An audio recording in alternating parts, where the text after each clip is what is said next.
I had heard that there were people in Dharamsala, India, who were familiar with the word Dilog, Tibetans who had had near-death experiences. When I checked in with the receptionist at the Dalai Lama's office, he suggested that I speak with Lhakdor, the director of the Library of Tibetan Works and Archives, and Lhakdor graciously consented to this interview.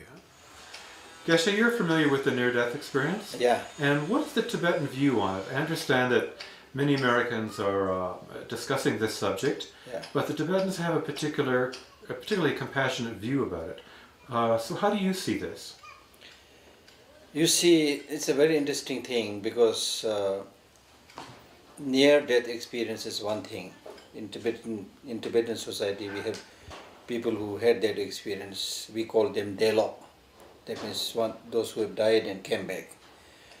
So when they, just as we say in the West, those people who had near-death experience come back with a totally new experience, they become more, compassionate, feel more connected to the rest of the people, things like that. And we say the same thing in the case of Delok. They come back and then they become very religious and they have so many things to say based on their own experience. But what is really important here to think is, in Buddhism there is a teaching called suffering is introduction to happiness.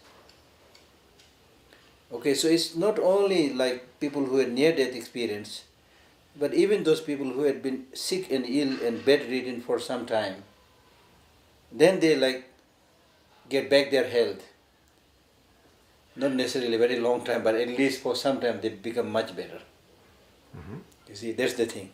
Right. So it's only when you face some difficulties, some challenges, and through which you see the reality, then you see the futility of the stupid things that we do in the world, like killing each other, by mean each other, exploiting each other, engaging in corruption.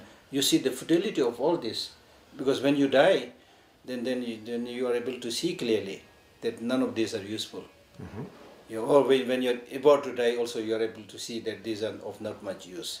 So what is really useful at that time is if you have cultivated a proper way of thinking, a compassionate, loving mind. If you have cultivated that, then that mental habit will go with you for this life, for next life, and if you are somebody who believes in many lives, it will continue for many lives. Right. So those kind of positive deeds, we call them your best teacher, your best friend, your food, your clothing, everything when you go to the next world. Because when you go to the next world, you don't take any of the material accumulations that you have right now, including your plastic card. You can't take any of those things with you. Yeah. So what you can take with you is if you have that right frame of the mind. You see? So those people who had this near-death experience or who are able to escape from a prison or something like that, then they start appreciating life. You see? Mm-hmm. Because then you see the reality. But ordinarily, unfortunately, we close our eye to the reality, People don't even want to hear about death, you see. As if it is something that is very unbecoming. But the reality is that we all are born, we all, get sick, we all we all age and we all die. That's the reality. So that's why that was the first teaching that the Buddha gave, the teaching on Four Noble Truth. And the first truth was the truth of the suffering. And in that connection he said, suffering, birth is suffering. Now how many of us know this? We say happy birthday. Mm-hmm. So who is right? I'm not saying that you should not celebrate happy birthday, you can. But if you look at the first thing that the child does after coming into this world, was it laughing or crying? You see? The first thing that the child does after the birth is crying. So that means he's suffering, you see. And then of course aging, it's happening right from the first moment of the birth, aging starts. Then in between all kind of illnesses, sicknesses and so forth. Then finally death, nobody can escape from dying. So if you are somebody who has some insight into this reality that is there with all of us, without exception, rich or poor, developed country or not developed country, it's like that something that everybody has to experience. Now if you have that experience, you will be nicer to other people. Like for example, in one of the Buddhist teaching, it says you don't have to kill people; they will die. See, as simple as that. You see, so this is very much dependent upon how much knowledge you have about the reality. Right. So it's important to see the reality. I think in the West, science maintains that consciousness must be produced by the brain, and therefore there's a lessened emphasis on morality and kindness, because when the brain goes, then the consciousness goes, and there are no repercussions of the actions that you have done. But in Buddhism, the situation is completely different. But I must say that for the goodness of everybody, even if you don't believe in future life, I think it's okay. Mm-hmm. But this life is there, whether you're Buddhist or scientist, this life is here. So in that context, even scientists, they are also for good life. They also want to live an ethical life. So therefore it is important to find a way of life which is not based on any religion. So it should be based on common sense, common experience, and maybe scientific findings that this is good for you, for this life. So then the good thing is, if you take care of this life, if there is a future life, it will take care of you itself, because you have planted the seed. Right. But even if you believe many lives, but in this life you are notorious and do all the bad things, you will have very negative consequences. Jang, did you have a question? Yes, in my experience, what I had, I was told exactly by whatever, my higher consciousness, that all the answers are within. Exactly. That I have to look within myself rather than going out and asking people what to do, what not to do. And the other thing I was told that how I was not the center of the universe. Like I was kind of a insignificant entity in the bigger picture of the universe. Before that, I thought I was a very important person, and I was, like you said, I was tangled in all these things. What do you have to say about this? This is absolutely true, because in Buddhism we say much of the problem that most of the problem that you encounter in this life is because of egoism, that I am the center of the world, I am very important. And for myself I should ignore everybody else. That is said to be, we call that ignorance, and that ignorance is said to be the foundation of all our sufferings in our life.